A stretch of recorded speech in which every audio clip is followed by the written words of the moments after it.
लो जी करती शुरू। इवन किसी भी रीजन के अंदर लगाती बेटा लगाती शुरू रिकॉर्डिंग। किसी भी रीजन के अंदर कितना मैग्नेटिक फील्ड हैगा उहदी स्ट्रेंथ नूं असीं जे मेजर करना वा, ठीक है, ते उहदी स्ट्रेंथ नूं असीं एज सच कहना जी इस टर्म दे नाल डिफाइन करदे हां जिन्हों असीं ऑलरेडी पढ़िया वा थर्ड ए दे अंदर कि भी इहदा यूनिट मेरे कोल टेस्ला से डिफाइंड होएगा। आपां टर्म पढ़ी सीगी, टर्म सीगी मेरे कोल we know that F equal to dqv sin theta. इहदे तो आपां b डिफाइन कीता सी which is to be given by b equal to F by qv sin theta, ठीक है।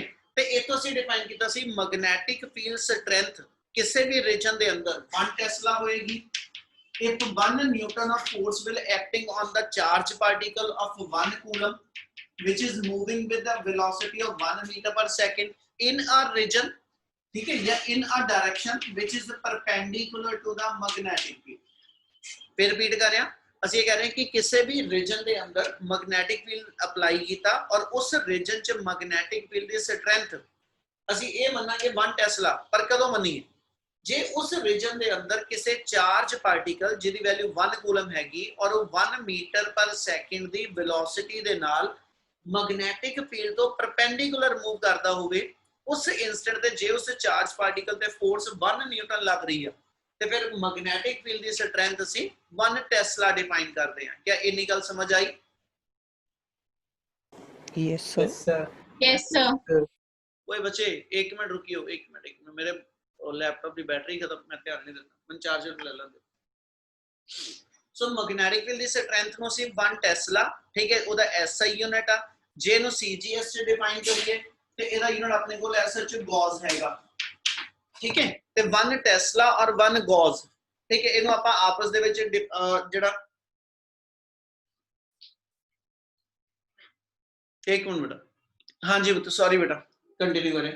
सो टेस्ला ते सेकंड दा जेड़ा सीजीएस यूनिट अपने कोल गॉस आ जाएगा ते 1 गॉस ते टेस्ला नु ਅਸੀਂ लिंक कर दें 1 gauss equal to 10 raise to power -4 Tesla.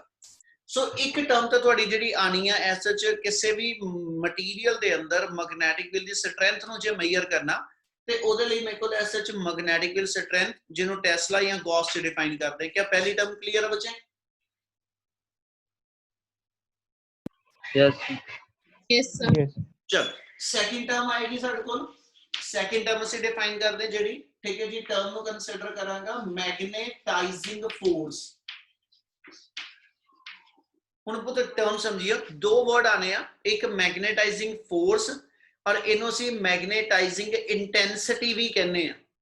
Magnetising intensity या मैग्नेटाइजिंग फोर्स एक वर्ड होएगा, एक थर्ड टर्म बननी आ इंटेंसिटी ऑफ मैग्नेटाइजेशन, और ये दोनों टर्म एक दूजे तो डिफर कर दियां, ठीक है, टर्म समझियो ध्यान ना, मैग्नेटाइजिंग फोर्स कमा या एदी थां ते मैग्नेटाइजिंग इंटेंसिटी डिफाइन करिए, ਇਹਦਾ ਸਿੰਬਲ ਜਿਹੜਾ ਰੱਖ ਕੇ ਚੱਲਾਂਗੇ, ਠੀਕ ਹੈ ਜੀ, ਉਹ H ਹੋਏਗਾ, यानी मैग्नेटाइजिंग फोर्स नो न्यूमेरिकल्स ਅਸੀਂ H ਨਾਲ ਅਸੀਂ ਡਿਸਕ੍ਰਾਈਬ ਕਰਾਂਗੇ। ਤੀਜੀ ਟਰਮ ਬਣੇਗੀ ਇੰਟੈਂਸਿਟੀ ਆਫ ਮੈਗਨੇਟਾਈਜੇਸ਼ਨ। ਹੁਣ ਦੋਨਾਂ ਟਰਮ ਦਾ ਫਰਕ ਕੀ ਆ? ਮੈਗਨੇਟਾਈजिंग फोर्स ਹੋਏਗੀ, it always ਡਿਸਾਈਡਸ the degree, it always ਡਿਸਾਈਡਸ the limit, it always ਡਿਸਾਈਡਸ the extent up to which you can apply the magnetic field on a given material, up to what level you can magnetize a material, ठीक है जी, that is always decided by the magnetizing force, ठीक है। और intensity of magnetization ਜਿਹੜੀ ਅਗਲੀ term ਆ, ठीक है, that always to be measured up to which level your material is to be magnetized। ਕਿਸੇ ਮਟੀਰੀਅਲ ਨੂੰ ਜਦੋਂ ਮੈਂ ਮੈਗਨੇਟਾਈਜ਼ ਕਰਨਾ ਵਾ, ਗੱਲ ਧਿਆਨ ਨਾਲ ਸਮਝ ਲਿਓ, ਮੈਂ ਬਾਰ-ਬਾਰ ਕਹਿ ਰਿਹਾ ਦੋਨੋਂ ਟਰਮ ਦਾ ਡਿਫਰੈਂਸ ਕੀ ਹੈ। ਯੂਨਿਟ ਵਾਈਜ਼ ਦੋਨੋਂ ਟਰਮ ਸੇਮ ਆ, न्यूमेरिकल च सोचना पएगा, ये H गिवन है कि intensity of magnetization I given है, इस चीज का ध्यान रखना पएगा। यूनिट एदा भी, ठीक है, मैग्नेटाइजिंग फोर्स का भी, तो यूनिट इंटेंसिटी ऑफ मैग्नेटाइजेशन का भी, दोनों का यूनिट एम्पीयर पर मीटर है, यूनिट वाइज दोनों सेम आ। डिफरेंस किथे है? कहना जी जे मैं ऐसा आ कहां कि किसी एक रीजन के अंदर, किसी एक रीजन के अंदर तुसी ऐसा मैग्नेटिक फील्ड अप्लाई कर रहे हो, ਤੇ ਬੇਸਿਕਲੀ ਇਸ ਰੀਜਨ ਚ ਜਿੱਥੇ ਮੈਂ ਮੈਗਨੈਟਿਕ ਫੀਲਡ ਅਪਲਾਈ ਕਰਾਂਗਾ ਔਰ ਇਹਦੇ ਅੰਦਰ ਮੈਂ ਕੋਈ ਮੈਗਨੈਟਿਕ ਮਟੀਰੀਅਲ ਰੱਖ ਲਵਾਂ ਜਿਹਨੂੰ ਮੈਂ ਮੈਗਨੇਟਾਈਜ਼ ਕਰਨਾ ਚਾਹ ਰਿਹਾ, ਹੁਣ ਜਦੋਂ ਮੈਂ ਇੱਥੇ ਮੈਗਨੈਟਿਕ ਫੀਲਡ ਅਪਲਾਈ ਕਰਕੇ ਇਹਦੇ ਤੇ ਇੱਕ ਤਰ੍ਹਾਂ ਇਸ ਮਟੀਰੀਅਲ ਤੇ ਮੈਗਨੇਟਾਈਜ਼ਿੰਗ ਫੋਰਸ ਲਗਾ ਰਿਹਾ ਇਸ ਮਟੀਰੀਅਲ ਨੂੰ ਮੈਗਨੇਟਾਈਜ਼ ਕਰਨ ਵਾਸਤੇ। ਹੁਣ ਮੈਂ ਕਿੰਨੀ ਕੁ ਮੈਗਨੇਟਾਈਜ਼ਿੰਗ ਫੋਰਸ ਲਗਾ ਸਕਦਾ ਵਾਂ ਮਟੀਰੀਅਲ ਨੂੰ ਮੈਗਨੇਟਾਈਜ਼ ਕਰਨ ਵਾਸਤੇ ਨਾ, ਉਸ ਪ੍ਰੋਪਰਟੀ ਨੂੰ ਜਦੋਂ ਮੇਜਰ ਕਰਨਾ ਉਹ H ਨਾਲ ਮੇਜਰ ਹੋਏਗੀ। ਮੇਰੇ ਮੈਗਨੇਟਾਈਜ਼ਿੰਗ ਫੋਰਸ ਲਗਾਉਣ ਦੇ ਉੱਤੇ ਮਟੀਰੀਅਲ ਅੱਗਿਓਂ ਕਿੰਨਾ ਕੁ ਸਟਰੋਂਗ ਮੈਗਨੇਟਾਈਜ਼ ਹੋ ਗਿਆ ਉਹਨੂੰ ਮੇਜਰ ਕਰਨਾ, ਤੇ ਉਹ ਇੰਟੈਂਸਿਟੀ ਆਫ ਮੈਗਨੇਟਾਈਜੇਸ਼ਨ। ਅਸੀਂ ਦੋਨਾਂ ਟਰਮ ਨੂੰ ਡਿਫਰੈਂਸ਼ੀਏਟ ਕਰਨ ਲਈ ਇਦਾਂ ਕਹਿ ਦਿੰਨੇ, ਮੈਗਨੇਟਾਈਜ਼ਿੰਗ ਫੋਰਸ ਹਮੇਸ਼ਾ ਸੋਰਸ ਦੀ ਪ੍ਰੋਪਰਟੀ ਆ ਜਿਹਨੇ ਮਟੀਰੀਅਲ ਨੂੰ ਮੈਗਨੇਟਾਈਜ਼ ਕਰਨਾ, ਔਰ ਇੰਟੈਂਸਿਟੀ ਆਫ ਮੈਗਨੇਟਾਈਜੇਸ਼ਨ ਹਮੇਸ਼ਾ ਗਿਵਨ ਮਟੀਰੀਅਲ ਦੀ ਪ੍ਰੋਪਰਟੀ ਆ ਜਿਹਨੇ ਮੈਗਨੇਟਾਈਜ਼ ਹੋਣਾ। क्या गल समझ लगती पई जो दसदा पिया? Yes sir.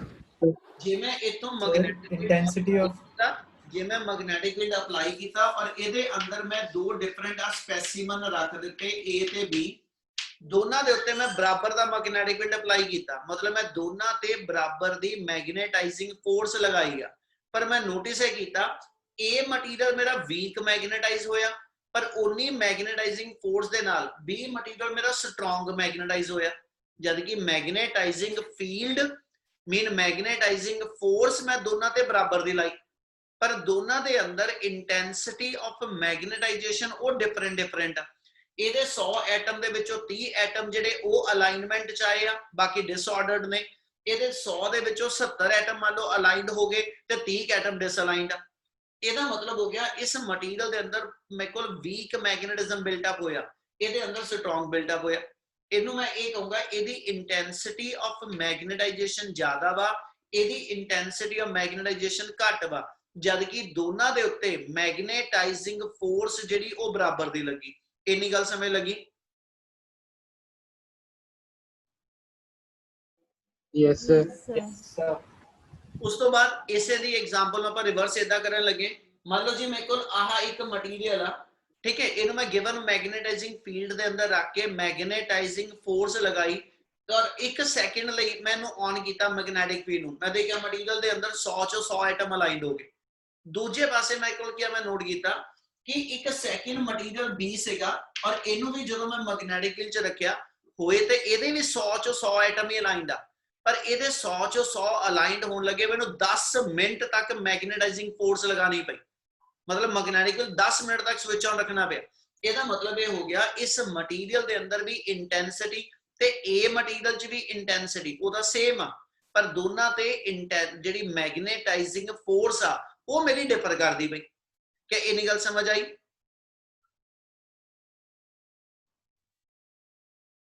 Yes sir. ये वाला दोबारा समझा दो।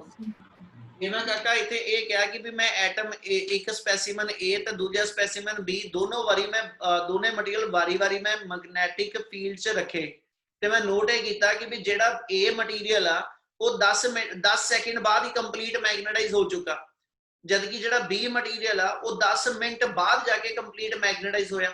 ਇਹਦਾ ਮਤਲਬ ਦੋਨਾਂ ਦੇ ਅੰਦਰ ਐਟਮ ਦੀ ਅਲਾਈਨਮੈਂਟ ਤੇ ਬਰਾਬਰ ਆ, ਦੋਨੇ 100 ਐਟਮ ਸੀ, 100 ਦਾ 100 ਐਟਮ ਦੋਨਾਂ 'ਚ ਅਲਾਈਨਡ ਹੋਇਆ, यानी आई दोनों च सेम बनया, इंटेंसिटी दोनों च सेम बनी, पर मैग्नेटाइजिंग फोर्स एक दे उत्ते 10 सेकंड ਲਈ ਲੱਗੀ और एक ते मैग्नेटाइजिंग फोर्स 10 मिनट ਲਈ ਲੱਗੀ। ਇਹਦਾ ਮਤਲਬ ਇਹ ਹੋ ਗਿਆ मैग्नेटाइजिंग फोर्स डिफर करदी भी। Yes sir. So as such material ਦੇ ਅੰਦਰ ਕਿੰਨੀ ਮੈਗਨੇਟਿਜ਼ਮ ਬਿਲਟ ਅਪ ਹੋਣੀ ਆ ਤੇ ਉਸ ਮਟੀਰੀਅਲ ਤੇ ਤੁਸੀਂ ਕਿੰਨਾ ਕੁ ਮੈਗਨੈਟਿਕ ਫੀਲਡ ਅਪਲਾਈ ਕੀਤਾ, ਇਹ ਦੋ ਡਿਫਰੈਂਟ ਟਰਮ ਨੇ। ਜੇ ਮੈਗਨੇਟਾਈਜ਼ਿੰਗ ਫੋਰਸ ਹੋਏਗੀ ਉਹਨੂੰ ਇਹਨੇ ਡਿਫਾਈਨ ਇਦਾਂ ਕਰ ਦਿੱਤਾ ਕਿ ਜੇਕਰ ਮੇਰੇ ਕੋਲ ਐਸਐਚ ਅਸੀਂ ਮੈਗਨੈਟਿਕ ਫੀਲਡ ਆ ਸੋਲੇਨੋਇਡ ਦਾ ਲਈਏ, ਕਿਸੇ ਸੋਲੇਨੋਇਡ ਚੋਂ ਆਪਾਂ ਕਰੰਟ ਪਾਸ ਕੀਤਾ ਔਰ ਸੋਲੇਨੋਇਡ ਮੇਰਾ ਮੈਗਨੇਟਾਈਜ਼ ਹੋ ਗਿਆ ਤੇ ਸੋਲੇਨੋਇਡ ਦਾ ਮੈਗਨੈਟਿਕ ਫੀਲਡ ਦਾ ਫਾਰਮੂਲਾ ਸੀਗਾ B = μNI। ਇਹਨੂੰ ਮੈਂ μ0 ਤੇ ਇਹਨੂੰ ਮੈਂ B0 ਲਿਖੂੰਗਾ। ਜੇ ਇਹ 에ਅਰ ਕੋਰ ਆ, मतलब जे मैं एयर दे उत्ते रैप कीता ते फिर ये मेरा SH μ0 ते B0 आ, ते जे मैं ये कहां कि भी आ कोर बना के इस कोर दे उत्ते मैं वायर रैप कीती है, कोई मटीरियल मीडियम दा कोर आ, ते SH उन्ना फर्क किथे पिया, आ म्यू वाली टर्म ते फर्क पेगा पर NI दोनों च सेम आ।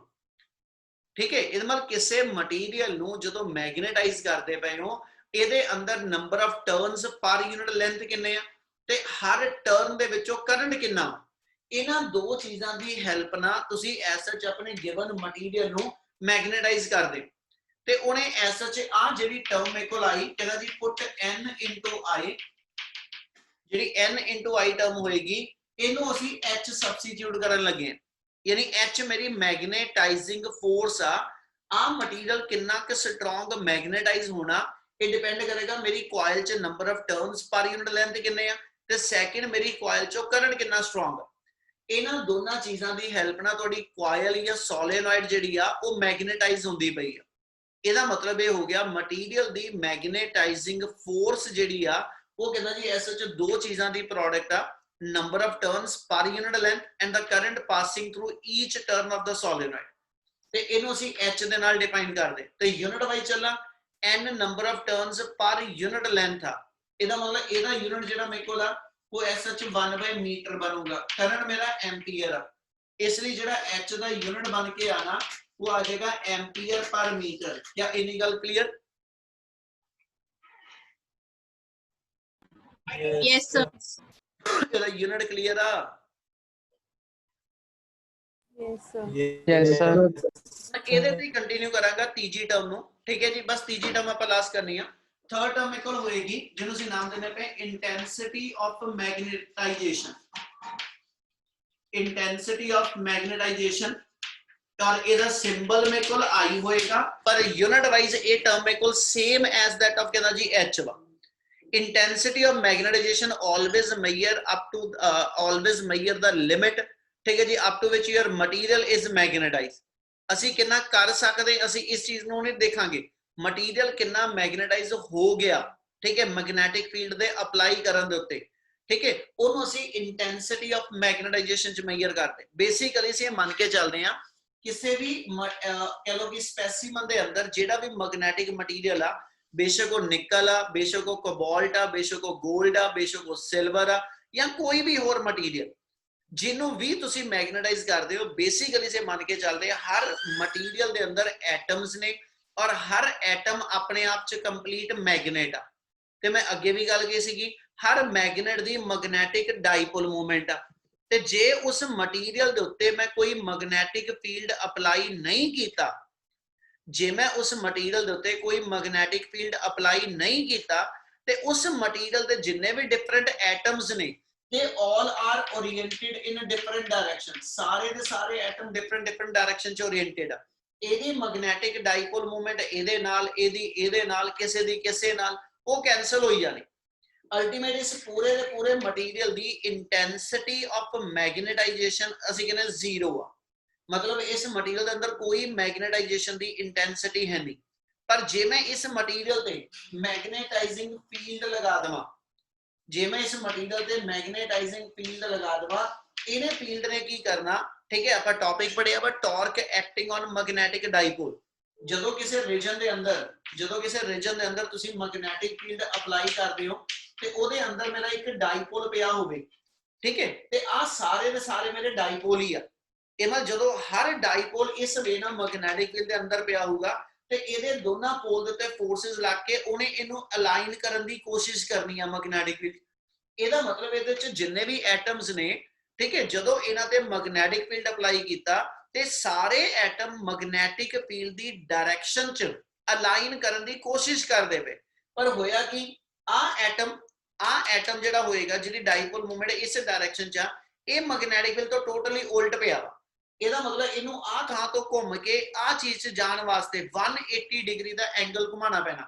ਇਹ ਮਤਲਬ ਇਹਨੂੰ ਲਾਰਜ ਟਾਰਕ ਚਾਹੀਦਾ, ਠੀਕ ਹੈ। ਤੇ ਜੇ ਮੈਂ ਉਹਨਾਂ ਸਟਰੋਂਗ ਮੈਗਨੈਟਿਕ ਫੀਲਡ ਅਪਲਾਈ ਨਹੀਂ ਕੀਤਾ, ਕਿਉਂਕਿ ਟਾਰਕ ਦਾ ਫਾਰਮੂਲਾ ਸੀ ਆ ਪੜਿਆ ਬੇਟਾ mb sin ਥੀਟਾ, ਠੀਕ ਹੈ ਨਾ। ਇਹ ਮਤਲਬ ਜਿੰਨਾ ਸਟਰੋਂਗ ਮੈਗਨੈਟਿਕ ਫੀਲਡ ਅਪਲਾਈ ਕਰਾਂਗਾ ਉਨਾ ਹੀ ਜ਼ਿਆਦਾ ਟਾਰਕ ਬਣੂਗਾ।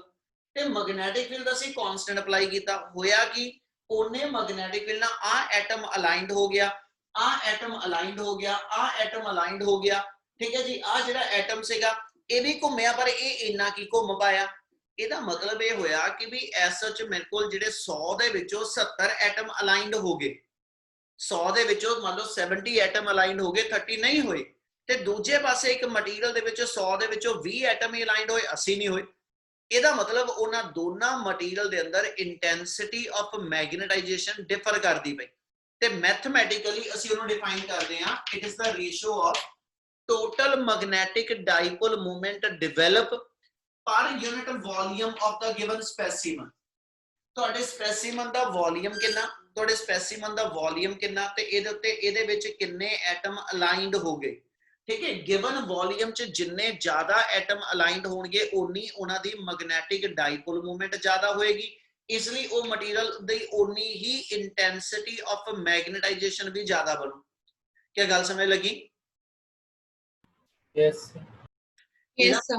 वॉल्यूम जे मैग्नेट वड्डी आ है ना दो मेरे को स्पेसिमन आ ठीक है जी एक मैग्नेट मेरी आ साइज च ते एक मैग्नेट मेरी सिर्फ आ साइज च ਇਹਦੇ ਵਿੱਚ ਵੀ 100 ਐਟਮ ਅਲਾਈਨ ਹੋਇਆ ਇਹ ਚ ਵੀ 100 ਹੋਇਆ ਤੇ ਆ ਵੀਕ ਮੈਗਨੇਟ ਹੋਏਗੀ ਆ ਵੀਕ ਮੈਗਨੇਟ ਹੋਏਗੀ ਆ ਮੇਰੀ ਸਟਰੋਂਗ ਮੈਗਨੇਟ ਆ ਇਹ ਮਤਲਬ ਇਹਦੇ ਵਿੱਚ ਗਿਵਨ ਵੋਲਿਊਮ ਥੋੜਾ ਵਾ ਤੇ ਇਹਦਾ ਮਤਲਬ ਮੈਗਨੈਟਿਕ ਡਾਈਪੋਲ ਮੋਮੈਂਟ 100 ਆ ਤੇ ਇਹਦਾ ਵੋਲਿਊਮ ਜੇ ਵੱਧ ਗਿਆ ਤੇ ਐਟਮ ਦੀ ਅਲਾਈਨਮੈਂਟ 100 ਹੀ ਆ ਤੇ ਇਹਦਾ ਮਤਲਬ ਇੰਟੈਂਸਿਟੀ ਵੋਲਿਊਮ ਦੇ ਰੈਸਿਪਰੋਕਲ ਤੇ ਦੂਜੇ ਪਾਸੇ ਇਦਾਂ ਕਹਿ ਦਈਏ ਸਪੈਸੀਮਨ ਦੋ ਆ ਸਾਈਜ਼ ਵਾਈਜ਼ ਦੋਨੋਂ ਸੇਮ ਆ ਸਾਈਜ਼ ਵਾਈਜ਼ ਦੋਨੋਂ ਸੇਮ ਆ ਆਪਣੇ ਕੋਲ ਆ ਦੋ ਮੰਨ ਲਓ ਮੈਗਨੈਟਿਕ ਮਟੀਰੀਅਲ ਆ ਗਏ ਸਾਈਜ਼ ਵਾਈਜ਼ ਦੋਨੋਂ ਮੈਗਨੈਟਿਕ ਮਟੀਰੀਅਲ ਸੇਮ ਆ ਪਰ ਹੋਇਆ ਇਹ ਕਿ ਮੈਗਨੈਟਿਕ ਫੀਲਡ ਦੇ ਅਪਲਾਈ ਕਰਨ ਨਾਲ ਠੀਕ ਹੈ ਇਹਦੇ ਅੰਦਰ ਮੇਰੇ ਕੋਲ ਜਿਹੜੇ 20 ਐਟਮ ਅਲਾਈਨਡ ਹੋਏ ਤੇ ਇਹਦੇ ਅੰਦਰ ਮੇਰੇ ਕੋਲ ਜਿਹੜੇ ਐਸਐਚ 100 ਐਟਮ ਅਲਾਈਨਡ ਹੋ ਗਿਆ ਇਹਦਾ ਮਤਲਬ ਕੀ ਹੋ ਗਿਆ ਵੋਲਿਊਮ ਸੇਮ ਸੀ ਹੁਣ ਇਹਦੀ ਮੈਗਨੈਟਿਕ ਡਾਈਪੋਲ ਮੂਵਮੈਂਟ ਸਟਰੋਂਗਰ ਆ ਇਹਦੇ ਨਾਲੋਂ ਇਸ ਲਈ ਇਹਦੀ ਇੰਟੈਂਸਿਟੀ ਆਫ ਮੈਗਨੇਟਾਈਜੇਸ਼ਨ ਅਸੀਂ ਕਹਾਂਗੇ ਜੀ ਜ਼ਿਆਦਾ ਇਹਦਾ ਮਤਲਬ intensity of magnetisation is the ratio of magnetic dipole movement per unit volume क्या गल समझ आई सर एक बारी जो वॉल्यूम लेके किया था सर वो वाला बता दो वॉल्यूम लेके इंटेंसिटी वॉल्यूम के इनवर्स से वो वाला बता दो एक स्पेसिमन आ गया एच भी 100 एटम आ एक मेरे को स्पेसिमन आ गया ठीक है जी इना हिस्सा आ गया एच भी 100 एटम ਹੁਣ ਇਹਦਾ ਵੋਲਿਊਮ 1 ਮੀਟਰ ਕਿਊਬ ਆ ਇਹਦਾ ਵੋਲਿਊਮ 10 ਮੀਟਰ ਕਿਊਬ ਆ ਠੀਕ ਹੈ ਜੀ ਵੋਲਿਊਮ ਡਿਫਰ ਹੈ ਪਰ ਇਹਦੇ ਵਿੱਚ ਵੀ 10 ਇਹਦੇ ਵਿੱਚ ਵੀ 100 ਐਟਮ ਅਲਾਈਨਡ ਆ ਤੇ ਇਹ ਚ ਵੀ 100 ਐਟਮ ਅਲਾਈਨਡ ਆ ਇਹਦਾ ਮਤਲਬ ਹੈ ਮੇਰੇ ਕੋਲ ਕੀ ਹੋਇਆ ਕਿ ਆ ਜਿਹੜੀ ਮੇਰੇ ਕੋਲ ਐਸਐਚ ਵੱਡੀ ਮੈਗਨੇਟ ਆ ਹਨਾ ਇਹਦੇ ਅੰਦਰ ਐਟਮ ਜਿਹੜੇ ਉਦਾਂ ਜ਼ਿਆਦਾ ਵਾ ਪਰ ਅਲਾਈਨਡ ਇਹ ਚ 100 ਹੋਏ ਇਹਦੇ ਅੰਦਰ ਐਟਮ ਮੰਨ ਲਓ 200 ਸੀ ਤਾਂ ਅਲਾਈਨਡ 100 ਹੋਏ ਹਨਾ ਇਹਦੇ ਵਿੱਚ 1000 ਐਟਮ ਚ 100 ਅਲਾਈਨਡ ਹੋਏ ਇਹਦੇ ਚ 200 ਚ 100 ਅਲਾਈਨਡ ਹੋਏ ਤੇ ਇਹਦਾ ਮਤਲਬ ਕੀ ਹੋ ਗਿਆ ਕਿ ਵੀ ਉਸ ਮੂਵਮੈਂਟ ਦੇ ਉੱਤੇ ਆ ਜ਼ਿਆਦਾ ਵੋਲਿਊਮ ਮੇਰੇ ਕੋਲ ਹੋਣ ਕਰਕੇ ਇਹ ਵੀਕ ਮੈਗਨੇਟ ਰਹਿ ਜਾਣੀ ਜਦ ਕਿ ਆ ਇੰਨੇ ਹਿੱਸੇ ਦੇ ਵਿੱਚ ਹੀ ਮੇਰੇ ਕੋਲ ਮੈਗਨੇਟਾਈਜੇਸ਼ਨ ਕਹਿੰਦਾ ਸਟਰੋਂਗਰ ਬਣ ਜਾਏਗੀ ਇਸ ਲਈ ਇਹਦੀ ਇੰਟੈਂਸਿਟੀ ਆਫ ਮੈਗਨੇਟਾਈਜੇਸ਼ਨ ਜ਼ਿਆਦਾ ਹੋਏਗੀ ਕਲੀਅਰ ਆ ओके सर यस सर ਹੁਣ ਇਹਨੂੰ ਜੇ ਆਪਾਂ ਕੰਪਲੀਟ ਕਰੀਏ ਠੀਕ ਹੈ ਇਹਦੇ ਯੂਨਿਟ ਤੱਕ ਜਾਣਾ ਆਪਾਂ m ਨੂੰ ਪੁੱਤ ਡਿਫਾਈਨ ਕਰਾਂ ਤੇ m ਮੈਗਨੈਟਿਕ ਡਾਈਪੋਲ ਮੂਵਮੈਂਟ ਆ ਤੇ ਮੈਂ ਇਹਦੇ ਦੋ ਫਾਰਮੂਲੇ ਦੱਸੇ ਆ m ਨੂੰ ਅਸੀਂ NIA ਵੀ ਲਿਖਦੇ ਆ m ਨੂੰ ਅਸੀਂ NIA ਵੀ ਲਿਖਦੇ ਤੇ ਹੁਣੀ ਇੱਕ ਫਾਰਮੂਲਾ ਆ ਵੀ ਲਿਖ ਕੇ ਹਟਿਆ ਸੀ m = m * 2l magnetic dipole movement is the product of pole strength into gap ਜਾਂ distance between the two pole ਗੱਲ ਸਮਝ ਆਈ यस सर यस सर ਆ ਚੀਜ਼ ਦੇ ਨਾਲ ਚੱਲਣਾ ਤੇ m ਦੀ ਥਾਂ ਤੇ m * 2l ਆ ਗਿਆ ਨੀਚੇ ਲਿਖਿਆ ਵੋਲਿਊਮ ਆਫ ਦਾ ਸਪੈਸੀਮਨ ਆ ਜਿਹੜੀ ਮੈਗਨੇਟ ਬਣੀ ਹੋਏਗੀ ਆ ਜਿਹੜੀ ਮੇਰੀ ਮੈਗਨੇਟ ਬਣੀ ਹੋਏਗੀ ਅਸੀਂ ਕਹਿੰਦੇ ਜੀ ਆ ਮੰਨ ਲਓ ਮਟੀਰੀਅਲ ਆ ਜਿਹੜਾ ਮੈਗਨੇਟ ਬਣਿਆ ਇਹਦੀ ਟੋਟਲ ਲੈਂਥ ਅਸੀਂ ਮੰਨ ਲਈ 2l ਆ ਔਰ ਏਰੀਆ ਇਹਦਾ ਮੇਰੇ ਕੋਲ a ਆ ਜੇ ਤੇ ਏਰੀਆ ਇਨਟੂ ਲੈਂਥ ਜਿਹੜਾ ਇਹ ਵੀ ਵੋਲਿਊਮ ਹੋਊ यस सर ਇਹਦਾ ਮਤਲਬ ਜੇ ਇੱਥੇ ਲਿਖ ਕੇ ਚੱਲੀਏ ਤੇ ਏਰੀਆ ਇਨਟੂ ਲੈਂਥ ਵੋਲਿਊਮ ਆ ਕੱਟ ਦਿਓ ਤੇ ਇੰਟੈਂਸਿਟੀ ਆਫ ਮੈਗਨੇਟਾਈਜੇਸ਼ਨ ਦਾ ਇੱਕ ਫਾਰਮੂਲਾ ਬਣ ਗਿਆ pole strength by area of the specimen ਆ ਗੱਲ ਸਮਝ ਆਈ Yes, sir. ਹੁਣ ਜੇ ਮੈਂ ਇੱਥੋਂ ਜਾਂ ਇੱਥੋਂ ਕਿਤੋਂ ਵੀ ਯੂਨਿਟ ਚੁੱਕਾ ਮੈਂ ਇੱਥੋਂ ਚੁੱਕਣ ਲੱਗਿਆ ਆਪਾਂ ਮੈਗਨੈਟਿਕ ਡਾਈਪੋਲ ਮੂਵਮੈਂਟ ਦਾ ਯੂਨਿਟ ਉੱਪਰ ਦੱਸ ਕੇ ਆਏ ਆ ਐਂਪੀਅਰ ਮੀਟਰ ਸਕੁਅਰ यानी ਇਹਦਾ यूनिट चुकी है ते आई अपने को आ गया ampere meter square over volume आ गया मीटर क्यूब ते ਇਹਦਾ ਮਤਲਬ ਇੰਟੈਂਸਿਟੀ ਦਾ यूनिट एम्पीयर पर मीटर बन जाओ यस सर तो ਇਹਦਾ यूनिट h ਦਾ ਵੀ ठीक है जी एम्पीयर पर मीटर ਤੇ यूनिट ਇਹਦਾ ਵੀ एम्पीयर पर मीटर ਨੂਮੈਰੀਕਲ ਚ ਇਹ ਚੀਜ਼ ਦਾ ਜ਼ਰੂਰ ਧਿਆਨ ਰੱਖਾਂਗੇ ਇਹ ਮੈਗਨੇਟਾਈਜ਼ਿੰਗ ਫੋਰਸ ਦੀ ਗੱਲ ਕਰ ਰਿਹਾ ਕਿ ਮੇਰੇ ਕੋਲ ਇੰਟੈਂਸਿਟੀ ਦੀ ਮੀਨ ਇਹ ਸੋਰਸ ਦੀ ਗੱਲ ਕਰਦਾ ਪਿਆ ਕਿ ਗਿਵਨ ਸਪੈਸੀਮਨ ਦੀ सोर्स आ ते h डिफाइंड आ ते गिवन स्पेसिमन दी गल हो रही ते मेरे को i डिफाइंड आ क्या इन्नी चीज़ां क्लियर आ Yes. Yes, sir.